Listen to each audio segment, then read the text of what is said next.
Hello, welcome back to RC Video Reviews. Tonight I've got the build review on the HobbyKing Crusader 30E.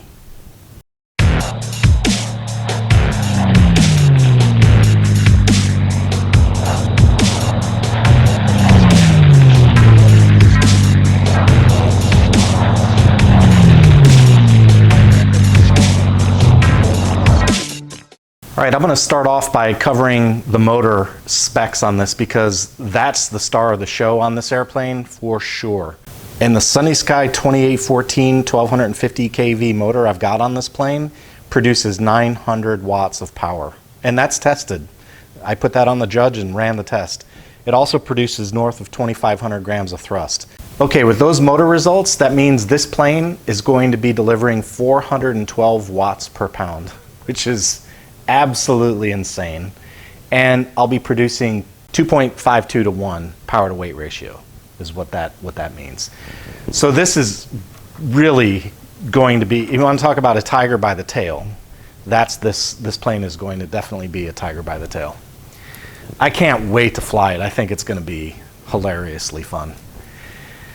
Regarding the build, there are no major defects. There's nothing that happened during the assembly process that made me think this is going to be a problem. Everything went together the way it's supposed to.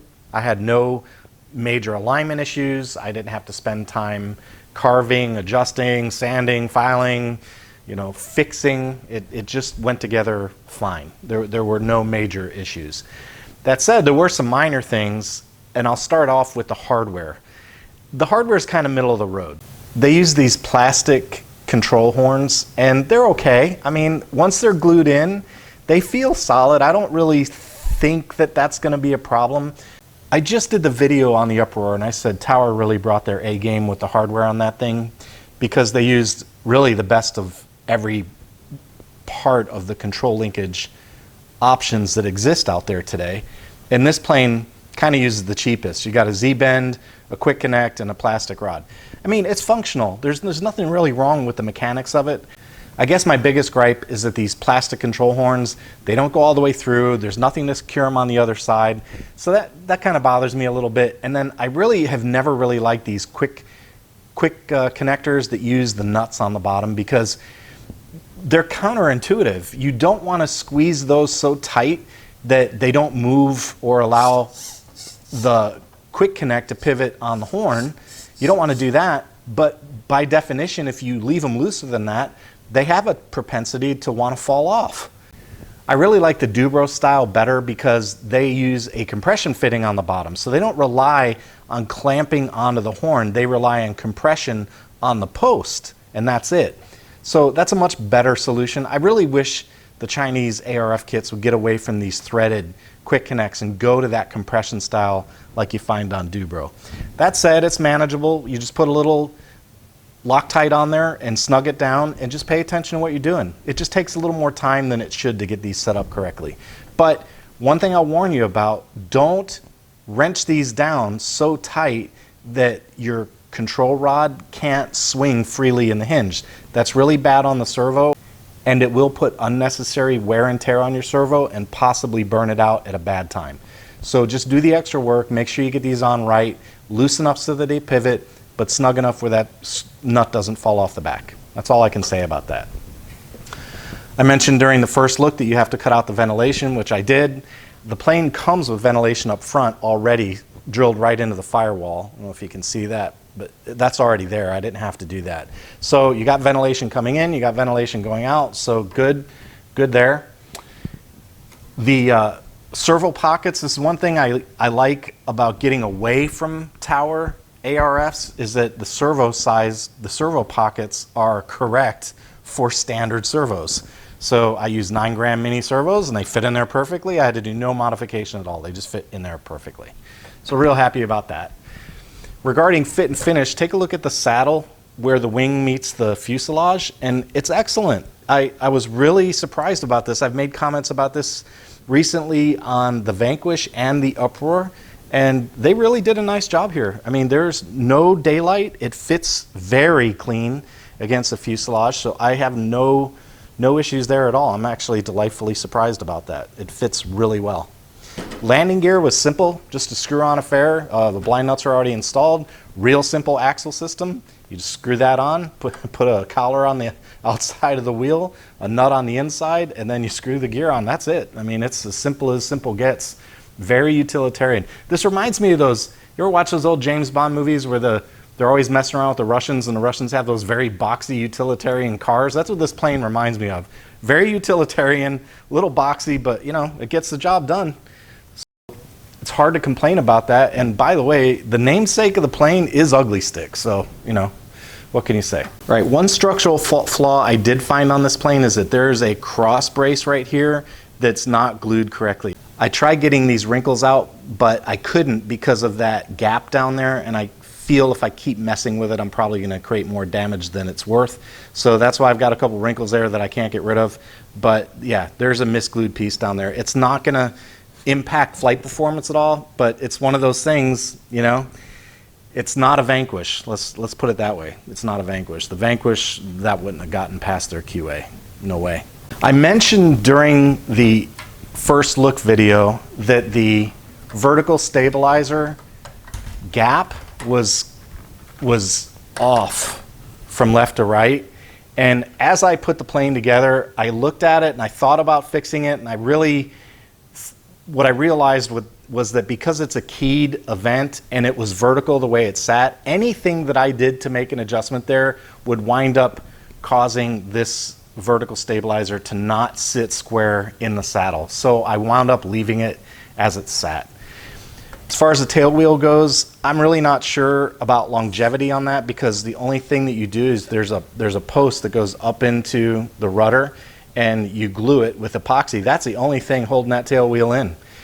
That and the fact that it's got a Z-bend up here so it can't come down through the elevator, so it won't fall off.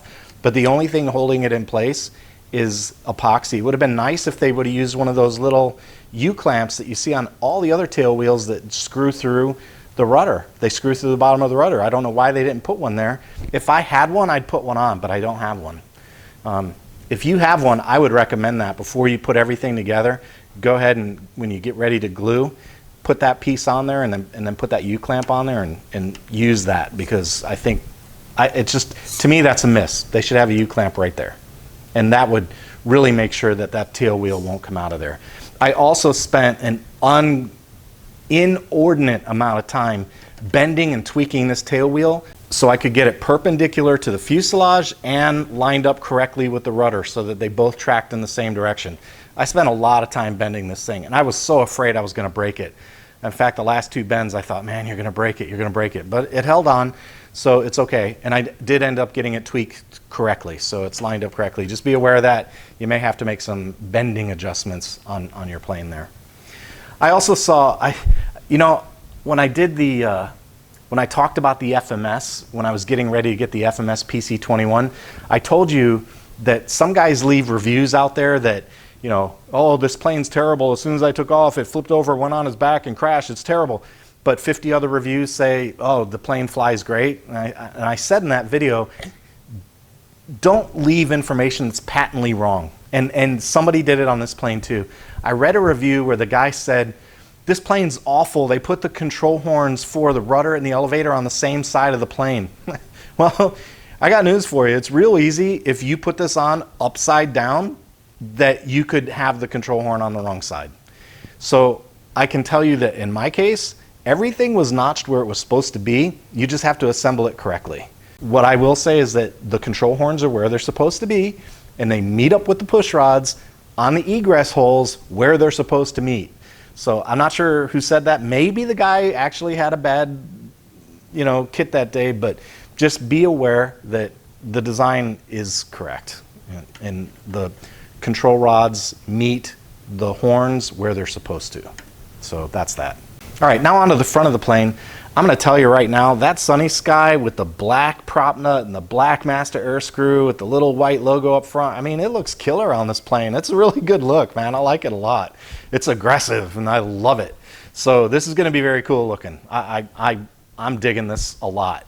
But I did find two little problems up front. The first one is that the kit did not include any screws for the motor mount, so you have to source those on your own. Fortunately, I've got spares, so I had the screws I needed to screw the radial mount onto the firewall. And then second, this is a little knock against Sunny Sky. You guys know how much I've been praising Sunny Sky lately? Well, it turns out that I'm using a master air screw electric prop. That's a standard electric prop.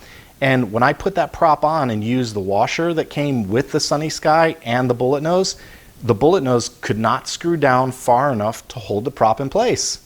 So that's kind of a design error, Sunny Sky's part. I wound up having to put, you see that silver washer there? I had to put that on in order to move the prop far enough away from the thrust bearing or thrust plate to screw and get tension on the bullet nose nut.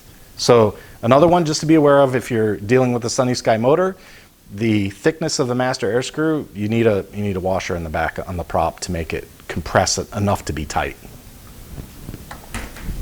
At the end of the day, that's really no big deal to me. I just want you to be aware of it. So the reason I say that is because I've got that kind of stuff. So if you don't, that could be a real problem for you. So you need, just be aware of it. I'm just telling you, be aware of it. All right, one other thing I have on the design is that the ESC, so let me show you what happens where the ESC goes, all right? I've got my ESC right here, but the thing about it is that there's a tray. Let me pull this battery out. There's a tray under there, and this ESC could have easily been mounted on the underside of the battery tray. The problem is that it's such a very small square in there that you can't get the ESC in and around the bend to do it. And even if you did, it'd be murder trying to get a zip tie or a Velcro strap or something to hold the ESC securely in place. And where the miss is that they really, really should have made this a panel. There's no reason. This should have been made a panel.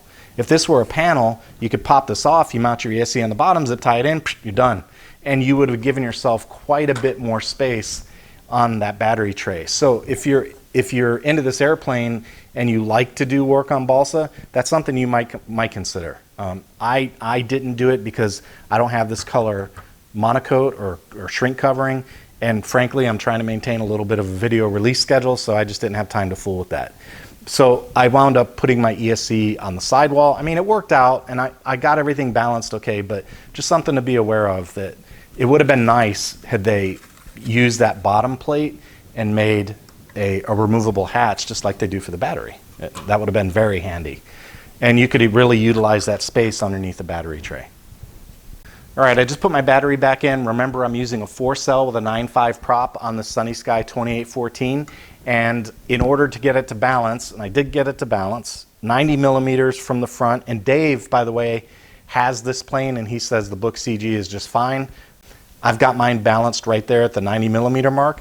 So I did have to add a little bit of weight to the tail to make that happen. And you can see I've got 2 1/4-ounce weights right there. One there, one there. So that's it. And for the 700 watts more that I'm making on this plane than what they recommend, I think I'll be okay with the extra 1/2 ounce. I'm not going to sweat it too much. I know it'll pick up the landing speed just a little bit, but I'm not worried about it. I think I should be able to handle it. Yeah, and so it turns out, you guys know the streak I have finding the last plane. I got the last Twin Star, the last Super Sportster, the last Vanquish. I guess I got the last Ugly Stik from the US. They still have it in stock in Hong Kong, but they had shipping. When I bought this out of the US warehouse on HobbyKing, I got it for $109. That included shipping. So a little bit of a bummer there. I'm pretty sure they will restock this in the US. So if you're interested in the plane, maybe just hang out for a little bit. If you really got to have one, they've got them in the international warehouse, but you're going to pay some shipping to get it here. There are some very minor fit and finish issues like the ailerons. They go past the trailing edge of the aileron here is taller than the trailing edge of the wing here. And the same thing on this side. And on this side, it's shorter. It's shorter than the trailing edge of the wing. So, there are definitely some misses on this plane. That's not correct. That's not the way it's supposed to be. Dave warned me about that before I bought the plane though. But aside from that, it is called the Ugly Stik. And I think for $110 delivered, it's kind of hard to complain. It is definitely a pickup truck type of plane, and I mean, what do you say? It's $100. It'd be nice if they did better, but this is what it is. So now you know, and you can make your choice. And that's one of the benefits of having a channel like mine. You can come here and take a look and see what I uncover about things, and I try and give you, an honest look at it, and you can make a choice. You can say, well, I can live with that, or nope, I can't live with that, and then you move on and move on to the next model. So that's where I am on this plane. It is ready to maiden, so I'll be looking for good weather. Right now our weather has been terrible, and it's not supposed to get any better this week. So I don't know when I'll be able to maiden this plane, but it is ready to go. Everything is done. I've got the S6R in there. It's all ready to go. Stabilizers configured, everything's set. So that's all I've got on the HobbyKing Crusader in terms of the build. I hope you enjoyed the content. If you did and you're not a subscriber, go ahead and hit the subscribe button. Join the channel. Turn the notifications on too, so you know when this plane goes up in the air. If you hit the notification bell, you'll be told as soon as I get a video put together on the first flight of this thing. And all I can say on the first flight, guys, is I hope you're watching, because here's my goal. When you see the maiden video for this plane, put your Cokes and your soft drinks away. Don't be drinking anything when you see this thing take off, because I promise you it is going to be funny. I can't wait to try it out. I look forward to it, and that's all I've got for tonight. Hope you all have a great night. Take it easy.